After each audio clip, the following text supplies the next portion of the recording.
वो एक चीज फिर से समझ लो, जो पुरानी कहावत है कि अगर एक आदमी को पेड़ काटना है 10 घंटे, तो उसे अगर 10 घंटे काम करना है तो उसे 8 घंटे हथियार तेज करने में लगाने चाहिए और 2 घंटे पेड़ काटने। इसका उल्टा करोगे तो वो सफलता नहीं मिलेगी।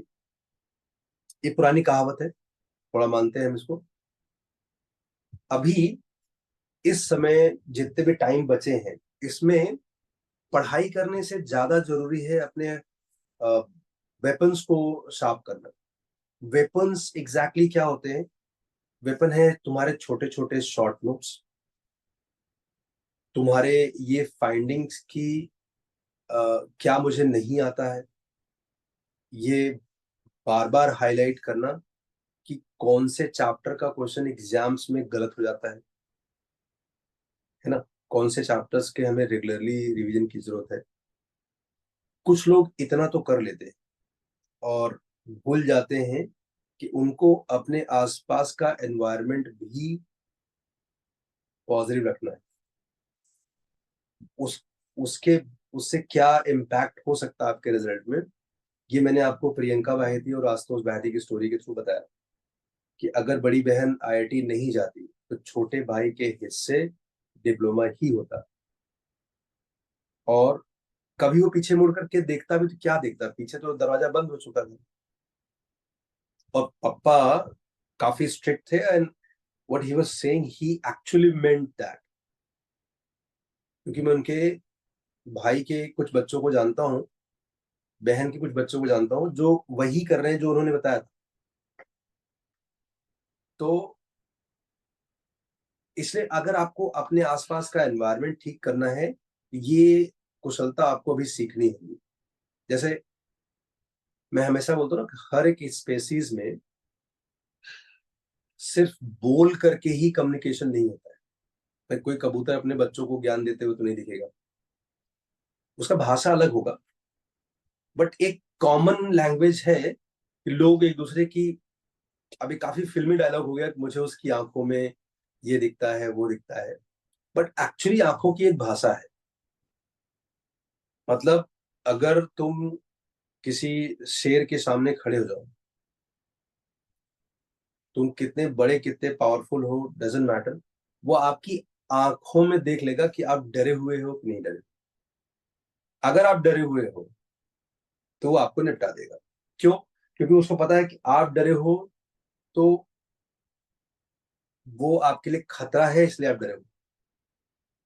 और एवरीवन विल एलिमिनेट अदर्स अगर उसको मौका मिले जिसे उससे खतरा है। तो तुम्हारी आंखों में डर दिख जाता है।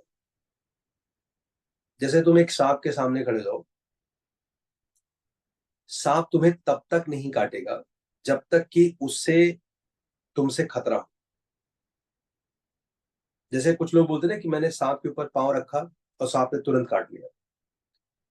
ये जो टच है ना, टच से ही उसको डेटा केबल है वो। तुमने पांव रखा या हाथ रखा, कुछ भी उसको टच हुआ ना, उसको पता चल जाएगा तुम डरे हुए हो। और अगर तुम डरे हुए हो तो उसके लिए खतरनाक। तुम जितने भी सांप पकड़ने वाले लोग हैं, तुम देखोगे ना, वो पहले उसके पीछे सहलाते हैं। It's a you know just informing them कि मैं तुमसे नहीं डर रहा, मैं तुम्हारे लिए खतरा नहीं हूं। ये मैसेज देने की कोशिश है, छलावा भी हो सकता है, बट आप कितने ऑनेस्ट और रियल हो ये उस जानवर को पता चल जाता है। वो आप पर हमला करेगा नहीं करेगा वो डिसाइड कर लेता है। किसी भी स्पेसीज में आंखों की एक भाषा है। तो कभी कभी क्या होता है ना कि अगर तुम डरे हो, तुम एक्टिंग कर ले रहे हो कि तुम डरे नहीं हो, लेकिन तुम्हारे घर में पेरेंट्स, उनको ये पता चल जाता है कि हमारा नन्ना मुन्ना डरा हुआ है। तुम तो एक्टिंग कराओ, तुम्हें लग रहा है कि तुम शाहरुख खान हो, तुम सफल भी हो चुके हैं इस मकसद में कि तुमने एक्टिंग कर लिया, रे कोई फर्क नहीं पड़ता, कर लेंगे। लेकिन तुम्हें ये नहीं पता है कि तुम्हारी आंखें उन्हें सब बता गई। वो एक हाथ तुम्हारे ऊपर रखेंगे, उनको पता चल जाएगा तुम्हारे अंदर क्या चल रहा है, कौन सा भूकंप चल रहा है। लेकिन तुम इतने होशियार हो कि तुम्हें लग रहा है कि तुम्हारी एक्टिंग बहुत आईफा लेवल की है, ऑस्कर जेब में है, और successfully you have buried everything inside you and they are unaware. इस भूल से क्या होता है कि now parents know your problem and they also know that you are keeping it with yourself. तुम इसे छिपा के रखना चाहते हो। तो अब एक्टिंग का जिम्मा उठाएंगे वो दोनों। वो दोनों भी डरे हुए होंगे। तुम्हारे डर का कारण हो सकता है सिंपल स्ट्रेट लाइन चैप्टर हो, बट उन तक मैसेज पहुंचा कि तुम डरे हुए हो। अब वो डरे हैं कि शायद तू बहुत अच्छा नहीं करने वाला है, और वो एक्टिंग कर रहे हैं, उन्हें तुम पर पूरा भरोसा है। अब उनका ऑस्कर लेवल का एक्टिंग तुम्हें पकड़ ले रहे हो कि साहब why you are faking around, है ना। तो समझ रहे हो कितना पोल्यूशन हो रहा है तुम्हारे एक छोटे से फॉल्स सिग्नल की वजह से। वहां पर पूरा दुकान खड़ा हो गया सिग्नल्स का, और जिसे अब तुम आराम से डिकोड कर पा रहे हो कि इनको मुझ पर ट्रस्ट नहीं। और ये उनकी मंशा भी नहीं थी, उनको ये बताना भी नहीं था कि वो तुम पर ट्रस्ट नहीं कर रहे हैं, ऐसा कुछ करना ही नहीं था उनको। बस वो डरे हैं क्योंकि तुम डरे हो। तो इसके कैस्केडिंग इफेक्ट ये होंगे कि अब कुछ टाइम के बाद यूजुअली पेरेंट्स ऐसे बोलना चालू कर देते हैं, देख तू ये सब दे दे, बट अगर मेरे को सीटी में भी मार्क्स आ जाएगा या डिप्लोमा भी कर लेगा तो भी कोई दिक्कत नहीं है ना। उन्हें नहीं पता कि ये वाला लाइन अब हेल्प नहीं कर रहा है। ये वाला लाइन तब हेल्प करता है जब वो एक्चुअली कॉन्फिडेंट होते हैं उसमें। I know that they are acting and they are काफी डरे हुए हैं अंदर से, और अब उनके मुंह से लाइन निकल गई। तो इस एक्टिंग के खेल में एक्चुअल दिल और एक्चुअल शरीर घायल होता है, और इतना घायल होता है कि इसका असर आपके हर एक छोटे छोटे काम में दिखने लगता है। तो इससे बचने की जरूरत है। जैसे किसी भी अच्छी फिल्म में सारे बड़ी लड़ाइयां आखिर में होती है, वैसे ही इस जर्नी में जो अ, लड़ाई का बड़ा हिस्सा है वो आखिर में आता है, और ये काफी इनविजिबल लड़ाई होती है। तो इसमें आपको फ्रंट में दिखेगा पीसीएम, लेकिन लड़ाई कहीं और हो रही होती है। पीसीएम तो बहुत आसान है, आप इसे किसी भी टीचर से पढ़ के दूर कर सकते हो, किसी भी ऑनलाइन प्लेटफॉर्म पे पढ़ के दूर कर सकते हो। ये वो लड़ाई जो तुम दिखाना नहीं चाह रहे हो, और उस पर इन्वेस्टिगेशन नहीं करना चाहते, और आपके खुद के जो क्लोज लोग हैं वो भी उस लड़ाई में आपके खिलाफ हैं, अनफॉर्चुनेटली। और वो भी चाहते हैं कि वो पता ना चले, और दैट इज वेरी अनइंटेंशनली। तो this is what I am talking about. इसलिए मैं तुम लोगों को ये वीडियो दिखाया कि कितना इम्पैक्टफुल हो सकता है कि आपके अपने आपके साइड में हो, और सिर्फ कह देने से नहीं, उनको आप पर भरोसा हो। तो at least you you have to believe this कि you should not fake it. आप अपने पेरेंट्स से कभी मत बोलो कि जो है रियल बोलो, because what you are saying they are not listening only that, वो तुम्हारी हर भाषा समझते हैं। मतलब तुम्हारे हाथ के मूवमेंट से, बैठने के स्टाइल से, खाना खाने के पैटर्न से, तुम कितनी देर बाथरूम में रहे, इससे तुम्हारे पूरे बिहेवियर का पूरा मैप बना सकते हो। तो अगर तुम कोई शेल बनाने की कोशिश करोगे तो उन्हें लगेगा तुम डरे हुए हो, फिर बढ़िया सुंदर अभिनय तुमको उधर से भी मिलेगा। तो इससे बचने की जरूरत है, क्योंकि अभी 40 दिन बचे हैं, है ना। तो इस 40 दिनों में इसके होने के चांसेस थोड़े बढ़ने लगते हैं, क्योंकि आप एक लैंडमार्क तक पहुंचे हो, इसके और आगे पहुंचना चाहते हो, और वो काफी स्लो होगा। तो इस प्रोसीजर में आदमी थोड़ा बहुत मैनिपुलेट करने की कोशिश करेगा, मैनिपुलेट थ्रू वर्ड्स, तो वहीं से उनको डर या एक्टिंग दिखने लगेगा। तो इसलिए you have to be very genuine and very original.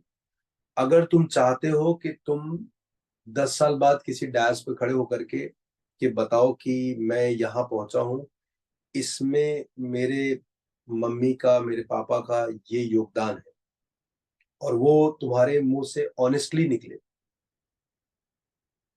Honestly निकले, तो तुम्हें अभी उनको ऑनेस्टली मौका देना होगा।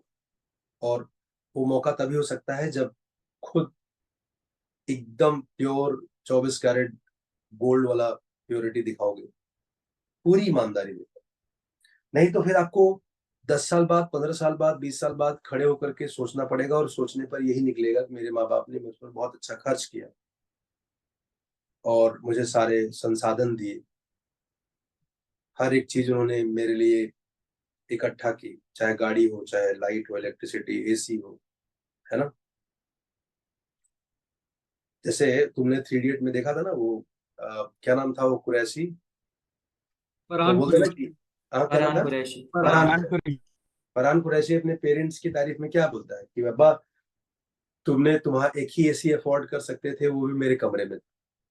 तो मतलब इमोशन है, बट इमोशंस कहाँ है, उसका कंटेंट एसी हो गया, लग्जरी। मतलब आपको बहुत टेल तक जाना पड़ेगा समझने के लिए कि उसमें प्यार है। मतलब एक पेरेंट्स एक एक बच्चे के लिए क्या कर सकता है, ये फिजिकल क्वांटिटी, जो फिजिकल थिंग्स है, ये तो बहुत छोटी है। बहुत सारे पेरेंट्स ऐसे होंगे जो, तुम जग रहे हो वो भी जग रहे हैं, तुम सो गए अभी भी वो जग रहे हैं, और उनकी कोशिश है कि बिना तुमसे बात किए ऑब्जर्व करना कि तुम कहाँ गड़बड़ कर रहे हैं, और to come out with the solution.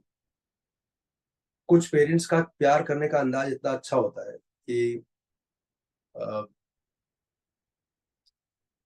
बच्चों के साथ आधे घंटे बैठना बिना उनसे कुछ बात किए, this is the best way to observe about your kid. मतलब मैं अक्सर बच्चों के साथ बैठता हूँ, कभी कभी कुछ बोलता नहीं, सिर्फ सुनता हूँ, देखता हूँ। और एक वो तरीका है कि मैं पहुंचूं और बोलूं कि तुमने ये नहीं किया, तुमने वो नहीं, वो बचपन से ही फिर एक्टिंग हो जाती है चालू, दोनों एक दूसरे से फिर वो एक्टिंग करेंगे। मतलब बच्चे इस लेवल के ओपन अप होते हैं कि वो सब कुछ बता सकते हैं, they can share you everything. तो ये वो टाइम है, राइट टाइम है, जब तुम्हें इस डायरेक्शन में थोड़ा सोचने की जरूरत है। कि आपको लग रहा होगा कि सिर्फ पीसीएम की तैयारी है, नहीं, ये पूरा होलिस्टिक अप्रोच होना चाहिए कि आपके आसपास के लोग भी उनमें फेथ दिखे, कॉन्फिडेंस दिखे। अब आप सोचो, जैसे अगर आप एक, ये युद्ध तो नहीं है, लेकिन अगर आप युद्ध के दिन जा रहे हैं और जाने से पहले तुम्हारे पेरेंट्स तुम्हारे हाथ में हथियार दे और उनके चेहरों चेहरे उड़े हुए हो, चेहरे पर दुख है, ये अलग बात है, चेहरे उड़े हुए हैं कि तू पक्का हार जाएगा, तुम सोचो तो क्या हो, तुम्हारी तलवार में उधार होगी? या जब कभी तुम्हारे पेरेंट, उदाहरण के लिए, बहुत डांट दिए तुम, बहुत, क्या अगले मोमेंट तुम किसी भी काम पर बहुत अच्छे से, उतने ही पैशन से फोकस कर पाए? सभी के लिए हाँ नहीं है आंसर, मतलब लगभग सभी लोग नहीं कर सकते। तो ये उतना ही होगा कि एग्जाम से पहले पेरेंट डांटेंगे नहीं, कोई भी पेरेंट नहीं डांटेगा, लेकिन एग्जाम्स के पहले अगर उनके चेहरों पर वो हवाइयाँ उड़ेंगी जिसे आप पिछले 30 दिनों से बढ़िया ऑस्कर वाला देख रहे हो। उस दिन तो आप पढ़ लोगे ना कि इनके चेहरे से क्या, और उसका रीज़न वो नहीं थे, वो तो बेचारे तैयारी भी नहीं कर रहे हैं। उसका रीज़न तुम्हारी तरफ से जो फॉल्स सिग्नल थे वही। तो अभी से आप इसे ठीक करो। मतलब ये सही है कि कोचिंगों में बहुत सारे बच्चे आईआईटी में जाते हैं, लेकिन ये एक बिज़नेस प्रोपेगेंडा है। बच्चे घर में ही बनते हैं और सारा क्रेडिट जो होता है उनके पेरेंट्स को ही जाता है, क्योंकि जो भाषा किसी क्लासेस में सिखाई जाती है ना, उसके लिए आपको ज़िंदगी भर एग्ज़ाम देना पड़ता है। लेकिन जो भाषा माँ सिखाती है उसमें आप कभी फेल नहीं हो सकते, इसलिए मदर टंग होता है। तो लोगों को लगता होगा कि ये ऐसा बड़ा किताबी सी भाषा है, but I have seen that कि मैं तो लकी हूँ, मैं 50 से ज़्यादा फैमिली जानता हूँ जिनमें 2 या 2 से ज़्यादा बच्चे आईआईटी में गए। तो अगर मैं पूछूँ, जैसे इन्हीं फैमिली का देख लो, बाहेती फैमिली में, सबसे अच्छी वो लड़की थी, उसका रैंक 969 था। सबसे नालायक वो नीचे वाला था, उसका रैंक था 101 आईआईटी में, एडवांस में। तो टीचर तो मैं ही था, मैं कोई पीएचडी तो कर लिए नहीं है बाद में। पेरेंट भी वही थे, वो ऐसा भी नहीं था कि वो भी कुछ पढ़ाई कर लिए थे। इट्स मेयर, मतलब it's all about the coordination. They understood how to show the faith. मतलब समझो ना, रिहर्सल कर लिया उन्होंने। पहले वाले बच्चे के टाइम पे क्या गलती हुई, दूसरे वाले में नहीं करना, तीसरे वाले में नहीं करना, बस सिर्फ इतना लकीली मैं चेंज फर्स्ट हूँ। करना है। अनलकीली मैं फर्स्ट हूँ। अभी ये कोई रीजन थोड़ा ना होता है। मतलब मैं कह रहा हूँ कि तुम अनलकी बोलो, तुम लकी हो, तुम्हारे दोनों पेरेंट आईएएस आईपीएस है, वो गलती वो करेंगे ही नहीं। हम सब तो एक आम जिंदगी वाले लोग हैं ना। तुम्हारे जैसे कितने बच्चों के पेरेंट होंगे आईएएस और आईपीएस, दोनों भी। मैं तो एटलीस्ट 15 को जानता हूँ सर। मतलब 15 को जानते हो ना, इंडिया में बहुत लोग नहीं होंगे ऐसे तुम्हारी उम्र के हो, आईआईटी तैयारी कर रहे हो और दोनों पेरेंट आईएएस आईपीएस और इतने सेलिब्रेटेड। तो वही कह रहा हूँ कि वो ऐसी गलती करेंगे, इसके चांसेस बहुत कम है। तो just have this part in mind and let's focus